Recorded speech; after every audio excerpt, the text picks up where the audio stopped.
Please welcome Mariam Aramlu, Rudab Shahbazi, and Neda Iranpur. My goodness.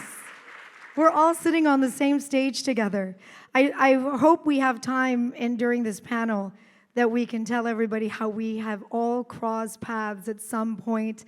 This is my first time seeing Rudabejun up close. I always see you in the phone and TV. Mariam June and I have a very special story and a connection. And Neda June and I work in the same market in San Diego together. We're actually competitors. But I love that we have two Iranian American women on TV in San Diego.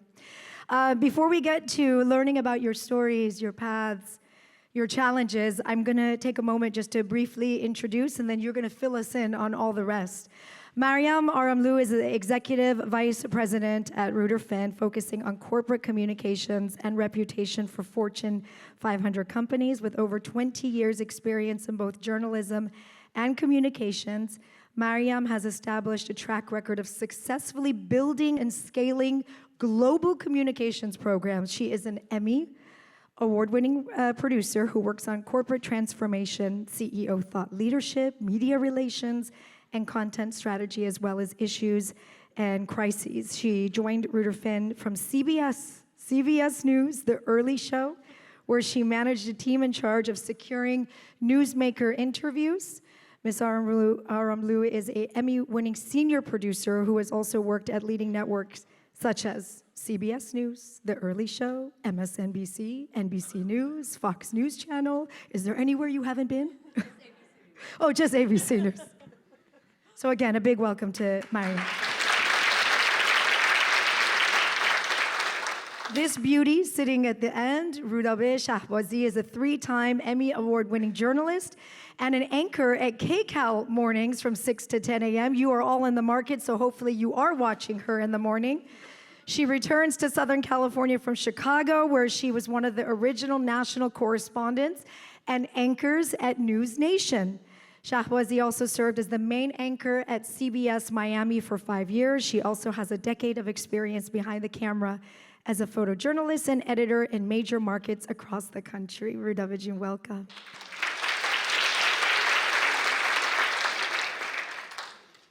And finally, my competitor, Neda Iranpur. What a last name to have. She connects with San Diegans as a 6-time Emmy award-winning morning show anchor and meteorologist on CBS 8 San Diego. A versatile journalist, Neda has handled reporting, anchoring. She does the weather. I watch you on TV sometimes. She joins News 8 from KPIX 5 San Francisco, where she served as the morning weathercaster there. Previously, Neda anchored evening newscasts at CW 6 San Diego, worked at CBS 13 in Sacramento, and in Reno as an anchor reporter. Welcome to all of you, ladies.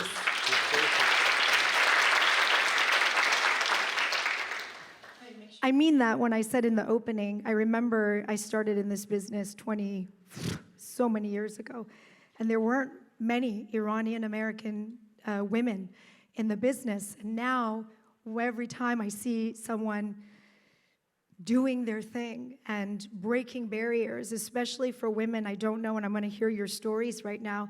I remember when I started, they told me you will never have a career in television news because you don't have the look for it. And here we are, sitting here today. So one of the first things that most people ask is, Shali, how did you get started in the business? Because if you are familiar with media, it's not one of those that you can apply in that market. You want to start in LA, it doesn't work that way. You got to go in different places.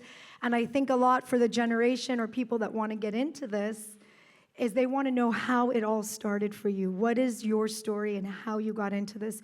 Rudavijin, we'll start with you. Okay, well, is it on? It's on. You can hear me? Okay. I always loved to write, so I really wanted to do something that had to do with writing, and I was interested in documentary filmmaking, so I went to Berkeley and got my master's in documentary filmmaking. I never had any interest in being on the air. I never saw myself on the air. I had no appreciation for what it is, how difficult it is to be on the air and to produce television news. And I had an internship in Cairo, in Egypt, and my father got sick in the middle of my grad school. So I kind of put that all aside. My father passed away that year in the summer, and I didn't do my thesis, I didn't do my internship, and so it ended up being like, just go across the street in San Francisco to KTVU and just do your internship and fulfill the requirement.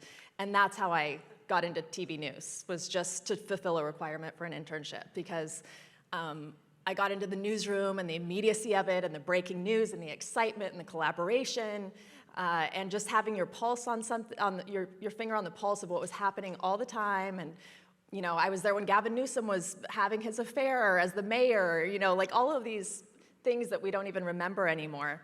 And so that's kind of how I fell into TV news. And then I worked my way up through the markets, and really small markets, carrying a big camera, editing, shooting, driving. I did that as the economy was crashing, and so I kind of went from market to market and thinking that I was going to graduate from that model, and then I went to Phoenix, and then they had me do it in Phoenix, and then I went back to LA, and they had me do it in LA, and I did it in Washington. So it was a lot of really, really hard work, a huge grind that I couldn't do at this stage, but I'm really glad I had that experience, because it just makes me stronger in every other area in the media.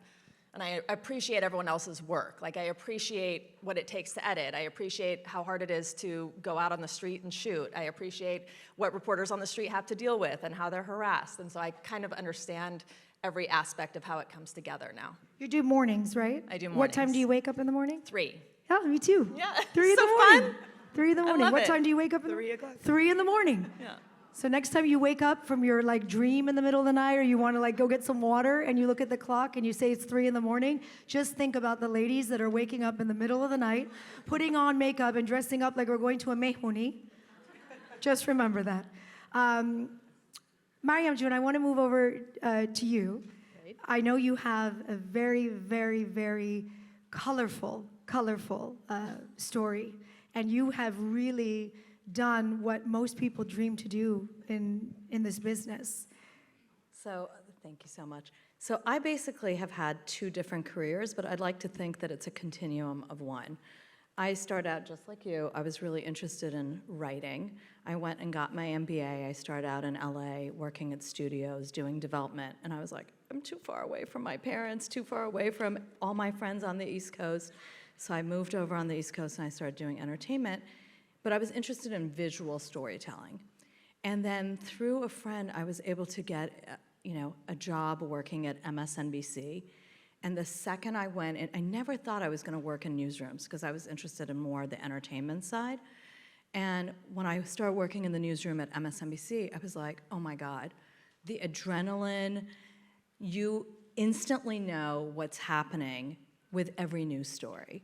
And there's different correspondents that are breaking stories. It's the top stories of the day. You know, it could be the politics, presidential campaigns, wars, human interest stories. And I was hooked. And so I worked at MSNBC for 8 years. I worked at I worked at Fox News. I really always wanted to work at network, and ended up working on a morning show. And the truth is, what I loved about news, and still do, is that you're really learning about history in real time. And when you work, I was never on air. I loved being behind the scenes and, being a producer, writing and producing the story. And for me, it was really a chance to witness history up front. And I was lucky enough, in my career, that I was able to go to Iran several times. I went with Ashley Banfield. I went with Tom Brokaw.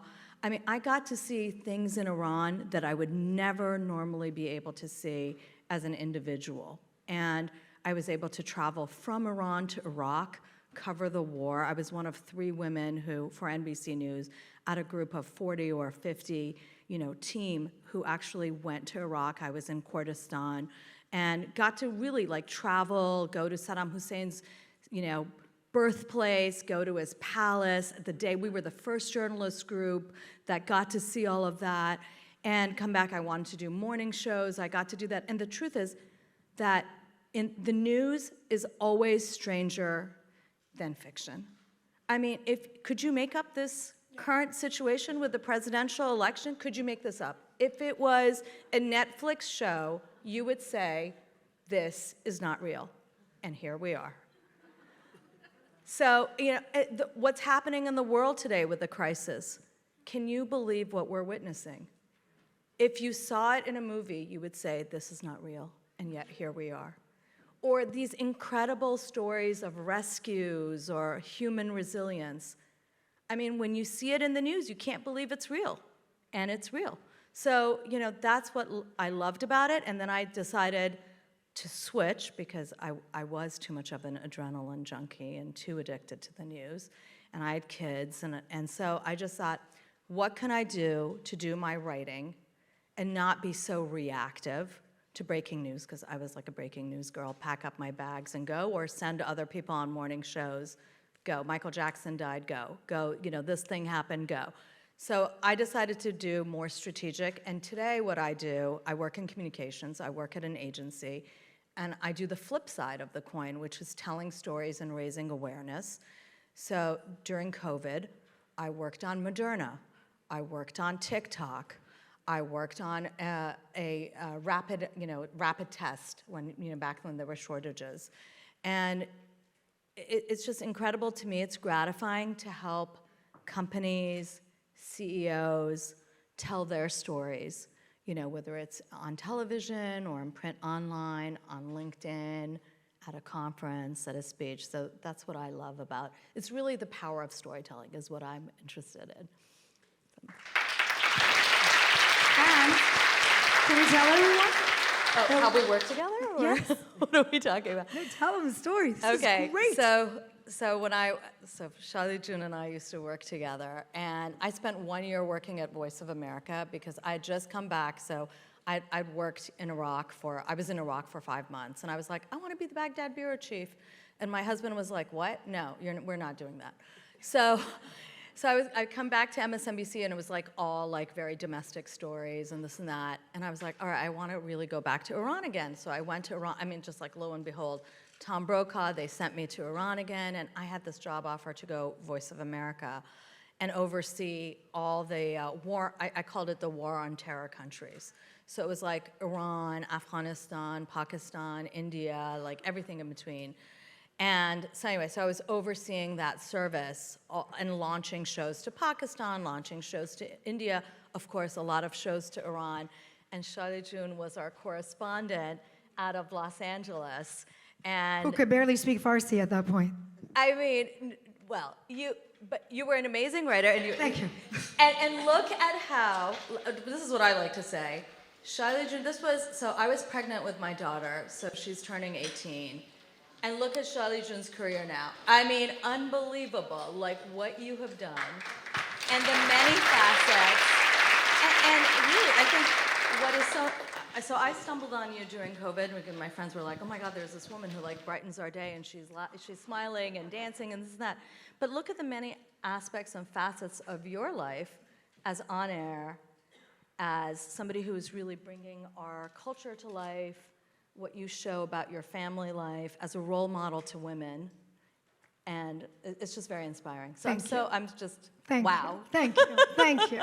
It's very special for me to be sitting next to her, and because I haven't seen her for 18 years, That's and to right. see, and we're going to talk about some of those challenges and what that 18 years or 20 years for all of you has really been, because it's not easy.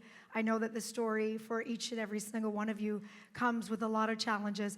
Okay, my competitor, Neda June, who I never see, except when I'm on commercial break, and I'm eating my horma sabzi, like in commercial break, and I'm flipping the channels, seeing what, and then I'm like, oh, Neda June is there. Okay, tell us your story. It's funny, I watch you on the little corner screen that we have. I'm like, I want to hear what she has to say. I get to see you, but I don't get to hear you because we're on at the exact same time. But yes, morning show people, we know what it's like to wake up early. I have a little baby who wakes up at 9, 10, 11, 12, and then my alarm rings and I go to work. But it's been a journey to get to this point. So I guess I started back in high school. I was always behind the scenes. I started a newscast when I was in high school, but I never wanted to be on the air. I was too shy. I mumbled. I didn't want to talk in front of people. So I had people try out to be the anchors. It was just a fun project in high school. And then I go to college and I become a finance major thinking, I don't know, maybe I'll be a stockbroker one day. I had no idea what I wanted to do. And then I get there and 9/11 had happened. And that day I couldn't sit still. I couldn't watch the news. I had to just go to a news, and I was in Austin, University of Texas, so I went to the Fox affiliate that was there. I remember seeing it downtown, and I said, how can I help? What can I do? Then that day, they said, fill out this internship form. We'll have you in, because you're a college student, come.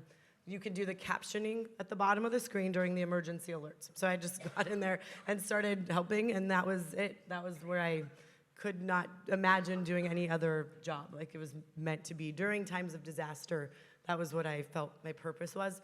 So from there, you know, after college, I'm looking for an on-air job. I sent out like 200 VHS tapes at the time. This was in 2002. So VHS tapes, printing out resumes, trying to overnight them to news directors and hope FedEx could get to them. And it was just a lot of those days? trying Do you remember begging those and someone please. So then eventually I drove to Yuma, Arizona, which was, I had come to San Diego to stay with my mom on June. My grandma lives there. And she, you know, was very supportive. So anyway, I drove to Yuma, which was close.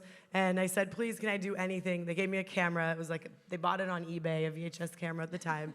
I was making $5.25 an hour, minimum wage, and then just sweating through the desert. For 2 years I was there, but doing every job: sports, weather, anchor, reporter, photographer. And then eventually I got a job in Reno, Sacramento, San Diego, and then our station shut down, so then I got a job in San Francisco. So it's just been a journey, but a really, you know, educational one. I always still wanted to do it no matter what was going on in the world. It was really my purpose. I felt like I needed to be in a newsroom. There's an earthquake, I go to the newsroom. There's a fire, let's go. Let's take the live truck and get there. So it's just, you know, that was, I think, just what I meant to do. And then at this point now, anchoring in San Diego was always my dream. My mom on June, as I said, lived in San Diego. When she passed away, I was lost. I didn't know what I wanted to do. I mean, I was still in news, but where do I live? Where do I go? I was in Sacramento at the time. And then eventually, like, me and her had always talked about, one day I'll work here and I'll get to be with you, and we'll, you know, you can watch the news every morning or every night or whatever I'll do. And then she passed away, so then what am I gonna do now? So it ended up where I still was obviously drawn to San Diego, and I kept applying and applying. And I was not what they typically hire, I don't think, in San Diego. So it took 20 years, I think, to finally get to the station. And now my mom, who's there in San Diego now, watches every morning. She's like that, supportive through all of this, able to see, you know, her daughter will go to work every day. So it just means a lot to our family that I'm finally there and able to do this job. So. Thank you, Neda.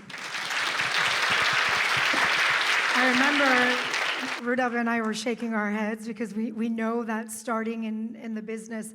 I remember my first job offer, and I share this openly, especially with the younger generation that they want to get in so they understand what the media business is about.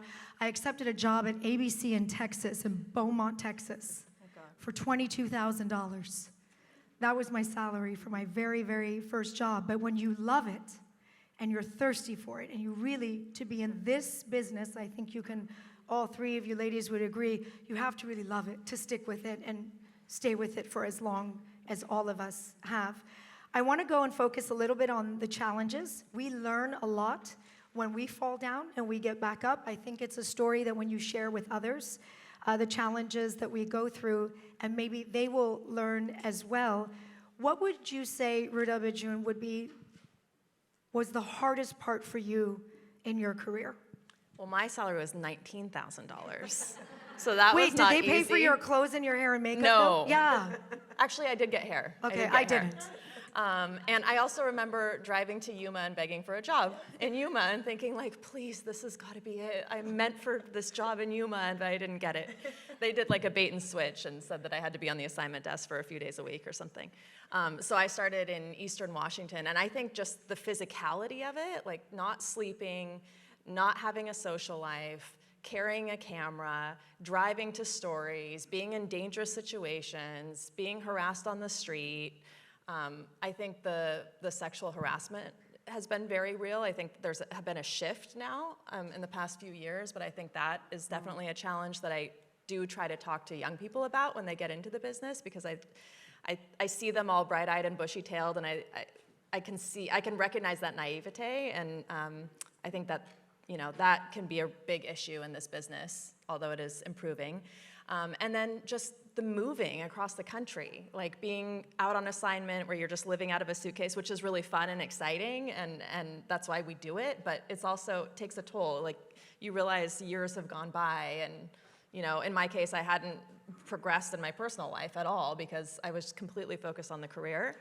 So, and just moving from one place to the next, to the next, to the next, it's expensive, your community is kind of, it's great to have people all over the country and world, but also it's sometimes you long for that sense of community. I mean, I moved to Chicago right in the middle of the pandemic, so I couldn't go outside because it was too cold. I couldn't go inside because of the pandemic. I didn't know anyone there. The challenges of the pandemic, we were still reporting. I was flying on planes, 3 or 4 times a week. So I think for me, that's probably been the biggest challenge. But also, when you get to the top of the mountain, you kind of can be proud of the work that you've done because you've earned it and worked your way up. And I think I'm a lot more confident because of those experiences. Mario and Jean, out of your challenges, working kind of in 2 different dual worlds, Yes. which one would you say was more challenging for you? I mean, I was so similarly just so addicted to the adrenaline of news, and I loved it so much. And I think if you want to get into the news business, I had a boss that said, you don't even want to get paid. Like, you would do it for free. You'd wake up and go, and that's why they pay you these miserable little salaries when you first start. And then eventually it does get better, thank goodness. So you really have to pay your dues. But I was just so incredibly addicted to the news. I mean, September 11th, I remember, I lived in New York and I was covering it. We saw, the first plane crash, the second plane. Back then we had Motorola, 2-bay pagers. There was no iPhone. And I was literally going over the George Washington Bridge as we saw, the 2 Twin Towers on fire. And, I worked, I never went home that night. I mean, thank God I called my parents and I was like, look, this is what's happened. And we didn't even think like terrorism at the time because it was like unfolding in real time, Pentagon, and we were like, we're gonna go to war. I mean, that once we figured out that it was gonna be terror. And I worked, I never went home that night. I worked, 15, 16, 18-hour days. I was in documentaries at the time. I just said, I'm gonna come and help in prime time, and I worked on Brian Williams' show. And I was just, there was always another story that I was really in. So I think the hardest thing for me was finding balance. And I put off having kids for a long, because I was just literally married to the job.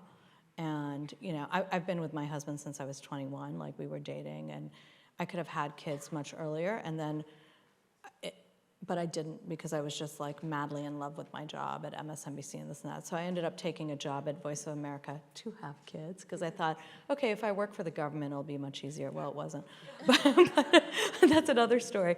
And then I decided eventually that I'm gonna go into communications because that's where I could find the balance. Because I knew in the newsroom, I would just never go home because I just was addicted to presidential elections and everything else. And the breaking news cycle has gotten so much worse with social media. But I have to say, when I went to communications, it was such a tough transition because I wasn't used to, they were talking about planning things 6 months from now and 9 months from now and a year from now. And I was used to what are we doing the next hour? Or the next day, maybe 2 days from now was the extent of the planning in the window. So the idea of what are we doing 6 months from now was just such a foreign concept. So getting used to, wearing a different hat and bringing the tools and the learnings that I had from the previous job and using that, which was really writing, telling a story. So that was what I thought was the most challenging, yes. Neda? I will say just along the way, different markets, different people that I met along the way, being Iranian in that world in smaller cities was really hard. So in Yuma, for example, your dream job at the time, there were a lot of issues there. I mean, it's a smaller community. It's an older generation, a lot of snowbirds, as they called. So it was just hard to be with my name. Honestly, people would need an iron pour. Where's that from? My family's from Iran. And one gentleman just turned around and walked away. So I'd have to just defend that a lot, I found. But it was also, I was young. It was hard for me to defend it. So I almost shied away from it. And was like, yes, this is my name. My family's from Iran. Anyway, moving on, just to be able to talk about the story that we were covering so it wouldn't become such a thing. So I kind of put that aside of my background, my culture, all of that to just do my job. But now, thankfully, people like you are able to share this, and it's such a beautiful thing that so many of our community, appreciate. So I feel like more confident and brave in that. And my daughter's going to Farsi school, so I'm going with her to make sure I don't sound the way I do now, but I will work on it. So there's just things that throughout the years I was always told to keep my hair short and blonde. Which now I look back at pictures, I'm like, who told me? But my bosses, my news directors said, I want you to look like this. And so we would do this on air. Come on, that happens all the time. I think I have a picture of really, really short hair too. A little bob, shoulder pads, but blonde hair. And now I don't think that fits me as well. So it's like, okay, this is who I want to be who I'm supposed to be, or be the best version of myself, not what a boss is telling me to do. There was another news director who said I should change my name, and absolutely not. I told him, then I'm not going to work here. Like, this isn't going to work because my name came from my father who passed away when I was 14. I'm not going to lose my name. That's who I am.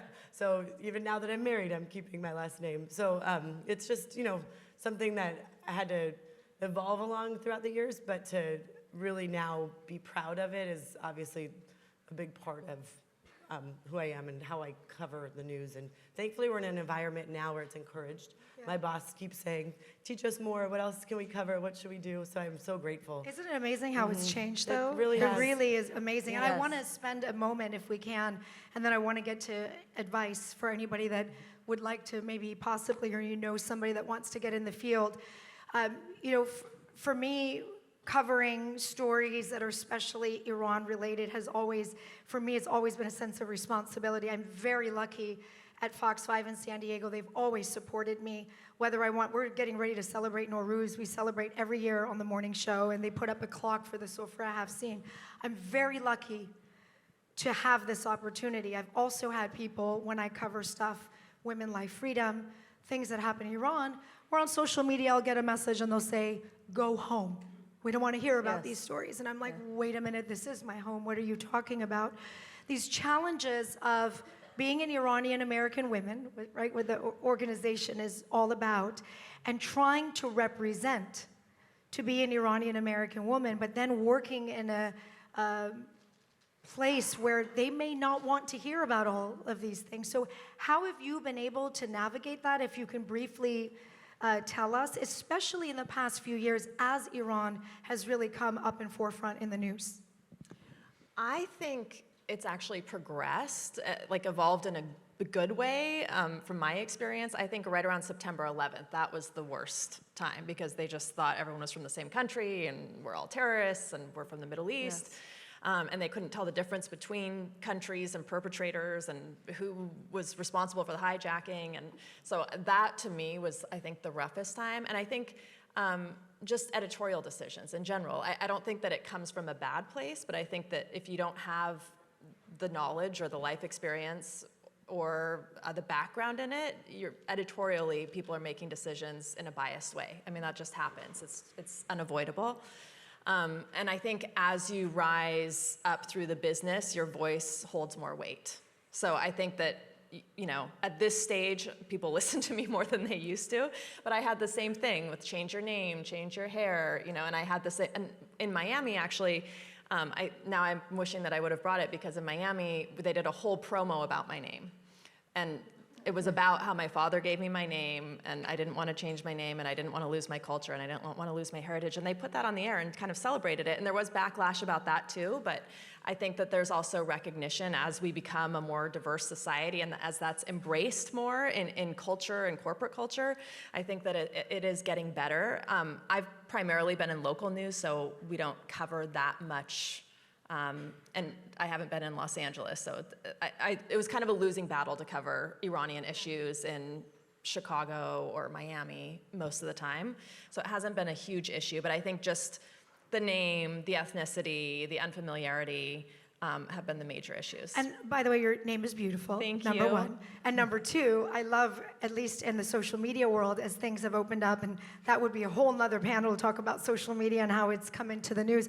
I love when I see non-Persians, at least from my colleagues, they all come in the morning and they're like, "Good morning, Shali Junjuni." And now we're teaching them how to like Persianize them a little bit. I love it. I love it. Mariam June, for you? So I think the same thing. Representation really matters. September 11th was very difficult, but I always saw, when things like that happen, I always just use it as like, I'm going to take this time to educate and create awareness. So I was never really like, I wouldn't shy away or I wouldn't take it personally. I just thought, oh, how sad this person doesn't know enough. So I'm gonna educate this person. So that's what I would do. And it ended up being like a really great, because we all don't know everything, and we just, so it became an exchange and it became a conversation. So I remember when September 11th happened, same thing. Oh, well, no, they were actually from Saudi Arabia, and we don't have the same language, and it's the Persian Gulf, not the Arabic Gulf, or all of that kind of stuff that we know. But the other thing is, it is very gratifying when you get to have the opportunity to, talk about the Middle East or talk about Iran news. So in my case, unfortunately some of it is dark, but in my case, we were always, when there were opportunities to talk, like I covered like Hala Esfandiari's, when she was held hostage, or Roxana Saberi, or other Iranian news, the whole Iranian Velvet Revolution and all of that. And then back to now what I'm doing in communications now, I work with a lot of different CEOs, a lot of different companies. And lo and behold, last year, right around the Iranian New Year, I was contacted by this company, Massimo, and I hadn't heard about the company. I thought it was retail, and they actually do med tech and health tech. And it was my first chance to work with an Iranian CEO, which I have to say is the most gratifying, incredible experience. Yes, because, I've worked with all these different CEOs, and I've never had a chance to work with an Iranian CEO who's a founder, CEO, entrepreneur who's built a company from the ground. And it was just incredible to be able to tell those stories, which, one of them was that the technology, he actually took on Apple and won a lawsuit against Apple because the technology inside the Apple Watch was built by Massimo, an Iranian CEO who built this company from the ground up. Who does that, right? It's an incredible story, self-made. We only have a few more minutes. I feel like we need to go have a lunch and keep, talking and learning from one another. But if we can wrap up this way, your advice to anybody who may be thinking about going into this field. I know there's a lot of moms that, well, my daughter really wants, my son wants to do it. What would you tell them about getting into media, communications, broadcast news in 2024? Neda, I'm going to start with you. So what I always tell people when they come, they want to intern and learn what we do, is that it's not about you. It's about the story you're telling. It's about the story you're sharing, the message that needs to be heard. And that way they get out of the, how should I do my hair? What should I wear? Where do I put my hands? Like, who cares about any of that? You just need to share the important message and the story, and make sure you're hearing people and what they want to get across. And that is all that really matters in our job, because if you think about you too much, then you're obviously going to be worried about a million things and what people are thinking of you, and really none of that matters when you're a journalist, right? It's about the news. So that's the main thing. Rudabe, your final advice? I'll speak just to broadcast, and same thing. I tell young people, like, if your goal is to be on camera, be an influencer, or be, go into acting, or be a model, because it's really, really hard work, and it's a grind. And if you don't actually like the work, and you're not really there to tell other people's stories, you're not going to have a very successful or happy experience at all. I think there's a misconception that it's glamorous, and that's not the case at all. And so I think it's important for young people to know that. And the other thing I would say is don't give up. There's a lot of rejection. Maybe people don't like your hair color, and that's a legitimate reason not to give you a job in this business. So just go somewhere where you're appreciated, work your way up, do the work, be dedicated, don't give up, and don't be discouraged. Love that advice. Mariam June, we'll finish with your final advice. So again, I was never on air camera, so it's different, but I would say roll up your sleeves, learn everything about the company where you're working. You know, look at the social media channels, look at the programming, do your research, and just always, you know, I just recently spoke to the executive producer of the Today Show, who was a colleague of mine. And we were talking about how he was able to get ahead in his career and what was the advice, and I thought it was brilliant. He said, just say yes to opportunities. Don't say, no, I can't do it, no, I'm busy. If people come to you with opportunities, you say yes, and you raise your hand, and you do it, and you learn from it. And the more you say yes to new opportunities and new assignments, the more you're gonna learn, and the more people are gonna think, this is a team player, this is somebody who I wanna bring along the way. So I think that that's really good advice. I love that advice. Can we all say yes? Yes! What an honor to be on this stage. A big thank you to Rudabe Shahbazi, Mariam Aramlu, Neda Iranpur.